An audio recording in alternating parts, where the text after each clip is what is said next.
The passenger next to me demanded I switch seats, but she had no idea who I was waiting to meet. By the time the plane landed, she was the one apologizing. I booked a window seat almost 3 months before my flight. Not because I like looking out the window, but because I was flying home for the first time in 6 years. When I boarded, a woman was already sitting in my seat. I smiled and showed her my boarding pass. She looked at it, then looked at me and said, "Can you just take my middle seat? My daughter wants to sit by the window." I looked over. Her daughter was at least 16, wearing headphones and scrolling on her phone.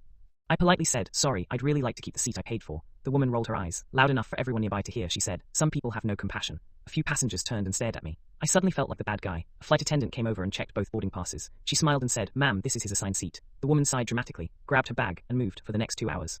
She kept making comments just loud enough for me to hear. People only care about themselves these days. I ignored it. When we landed, everyone stood up to grab their bags. I stayed seated. I wasn't in a hurry. As soon as the cabin door opened, I saw my little brother waiting at the gate. The last time I'd seen him, he was 12 years old. Now he was almost 19. He ran over and hugged me before I even reached the terminal. I started crying. He started crying. Neither of us said a word for almost a minute. When I finally looked up, the woman who wanted my seat was standing nearby. She quietly walked over and said, "I'm sorry." I didn't know. I smiled and replied, "You couldn't have known." She nodded and walked away. That window seat wasn't about the view. It was the only thing helping me stay calm before seeing my family again. Sometimes you never know what someone else is carrying. A little kindness costs nothing.